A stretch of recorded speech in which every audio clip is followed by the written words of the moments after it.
40 passengers, one stalled train, 100 miles of empty, breathing desert, and at exactly 12:03 a.m., every single person chose the desert over staying on board. They didn't flee a crash. They didn't flee a fire. They were escaping the scratching, a sound, rhythmic, deliberate, intelligent, coming not from outside the train, but from inside the mahogany paneling of the final carriage, as if something had been there all along, waiting for exactly the right mile. When the conductor finally reached the rear car, his flashlight swept across 40 empty seats, except one, still seated, still waiting. February 17th, 2023, the luxury nightliner known as the Al-Dahna Express was cutting silently through the outer dunes near Sandstone Junction. The sky above was an ink-black canvas, the night of a rare total lunar eclipse. At 11:58 p.m., the engine telemetry recorded an anomalous voltage fluctuation. At 11:59 p.m., a second spike, larger. At 12:01 a.m., full stall. The train froze, mid-track, mid-desert, mid-silence. But here is what makes this stall remarkable. Climate control remained fully operational. Emergency lighting glowed amber through every carriage. Food storage held. Communications remained live. There was no mechanical catastrophe, no explosion, no visible cause. Then the black box audio captured something that engineers would replay 67 times trying to explain it.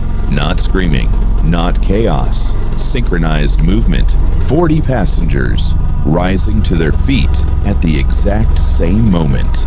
No announcement, no signal, no voice. Footsteps, fast, coordinated, like a single organism making a single decision, as if they had silently agreed on something none of them could. Forensic audio analysts recovered fragments from 6 abandoned phones found on the desert sand. All 6 recordings, captured by different passengers in different carriages at different times, contain the same detail. A scratching sound, slow at first, barely audible beneath the train's ambient hum, the kind of sound you rationalize away.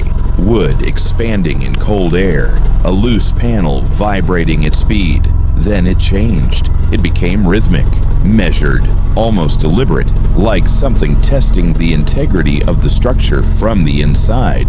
Passenger accounts describe the sound as migrating through the walls, not static, not localized, moving forward. Engineers who later analyzed recovered frequency data found something deeply unsettling.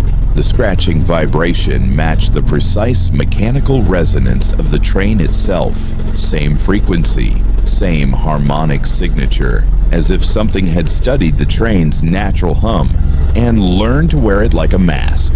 It grew louder near the ventilation shafts. One passenger, a structural engineer from Riyadh, recorded a voice memo at 11:57 p.m. Her final words before she fled: "It sounds like it's learning the layout." Let's examine what these 40 passengers actually chose.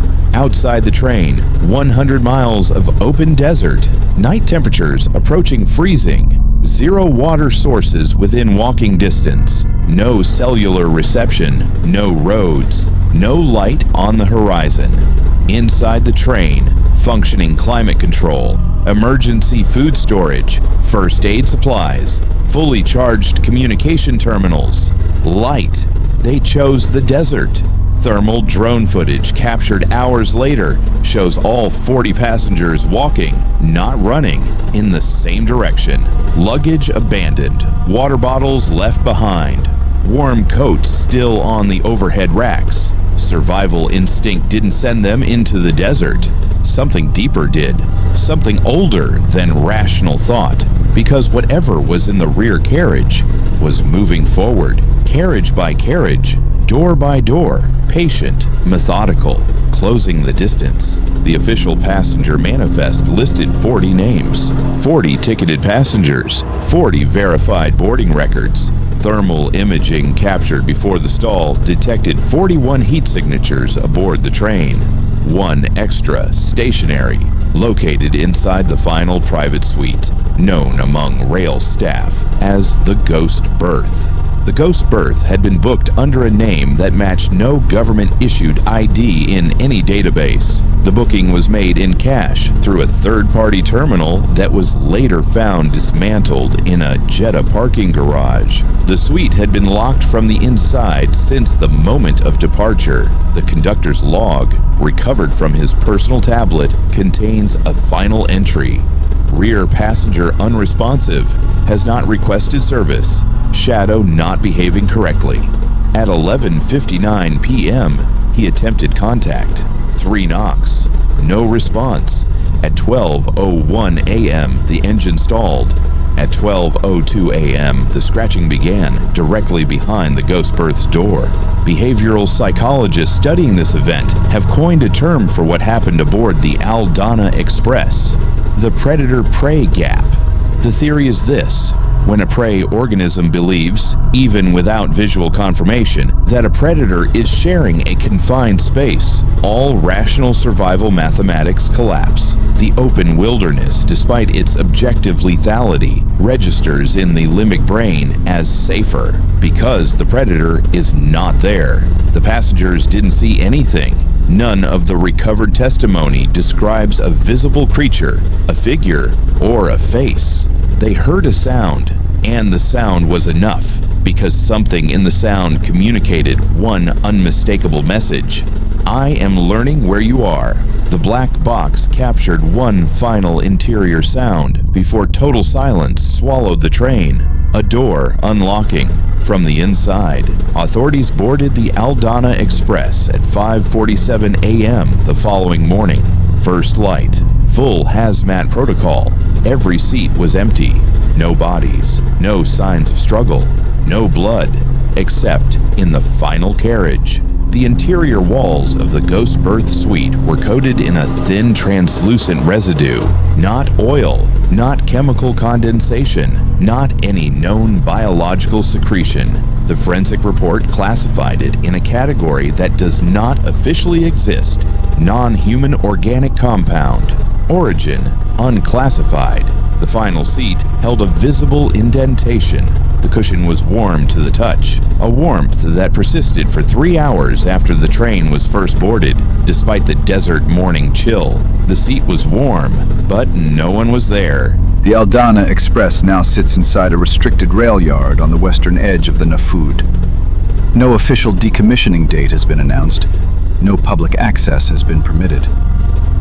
The official investigative report runs to 412 pages.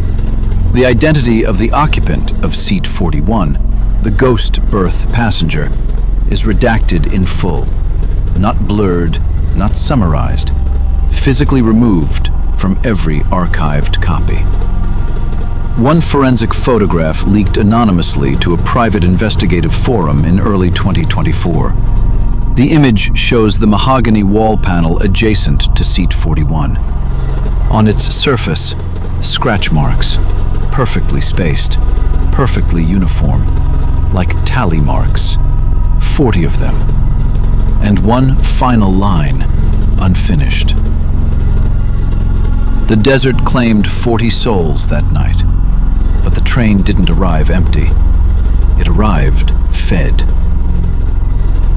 Somewhere, on another midnight route, a climate-controlled carriage hums softly through open darkness. The lights are on, the seats are full, and in the very last carriage, one door is locked from the inside. Listen, between the vibrations of the track, can you hear it learning?